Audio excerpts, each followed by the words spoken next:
அட அட அட அட, என்ன ஒரு அழகு! எப்படி அம்சமா இருக்கக்கூடிய ஒரு தம்பதி பாருங்கண்ணே. ஆகா, பிரச்சனையை நம்மளே கூட்டியாந்து விட்டுட்டோமா? என்ன எல்லாரும் அப்படி பாக்குறீங்க? புரியுது, எல்லாருக்கும் என் மேல கோவம் இருக்கதான் செய்யும். என்ன செய்யறது? என் கொழுந்தனாருக்கும் அக்காவுக்கும் இன்னைக்கு கல்யாண நாள் ஆச்சே, அதுவும் 30வது கல்யாண நாள். வாழ்த்துக்கள். ஏய், என்னடி என்ன தைரியம் உனக்கு? எங்க வீடு வரைக்கும் வந்துட்டு எங்க முன்னாடியே சிரிச்சு பேசுறியா? என்ன உன் புருஷன் போன மாதிரி ஜெயிலுக்கு உன்னை அனுப்பணுமா?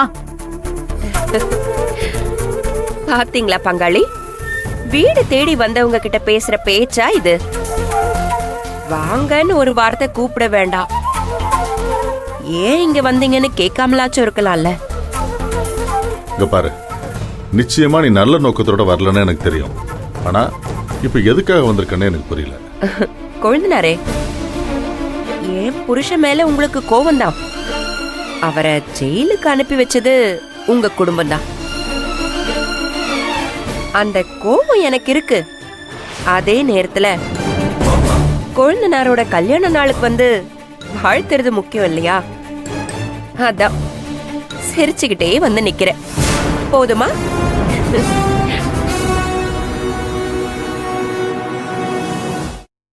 ரொம்ப எல்லாம் குழப்பிக்காதீங்க பங்காளி.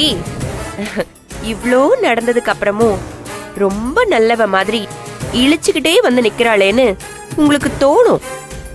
தோணணும். அதுதான் உங்களை மாதிரி நல்லவங்களுக்கு அழகு. ஹலோ, உங்க புருஷன் செஞ்ச கேவலமான காரியத்துக்கு வேற ஒருத்தியா இருந்தா இந்த திசை பக்கமே வந்திருக்க மாட்டான். இப்படி வெக்கமானம் இல்லாம வந்து நிக்கிறீங்க.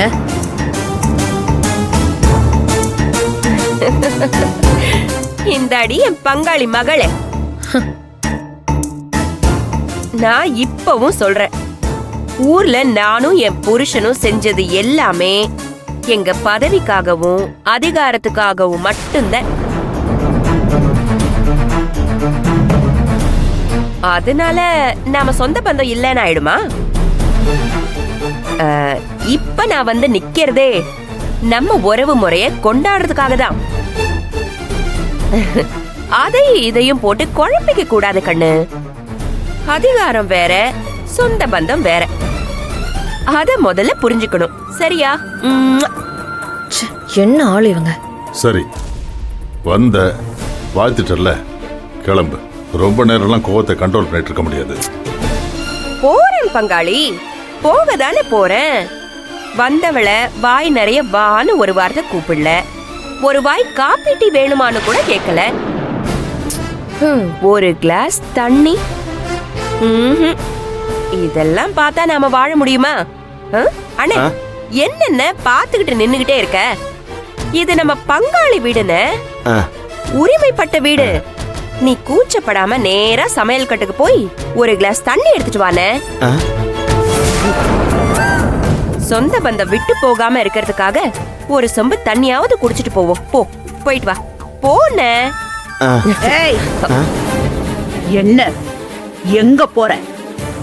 இதுக்கு மேல ஒரு அடி எடுத்து வச்ச அவ்வளவுதான், நடக்கிறதே வேற.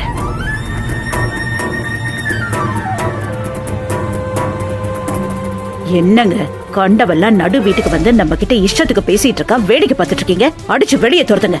முதல்ல இவ நின்ன இடத்த கழுவி விடணும். கல்யாணம் அம்மா, நீங்க என்ன தாராளமா திட்டலாம்.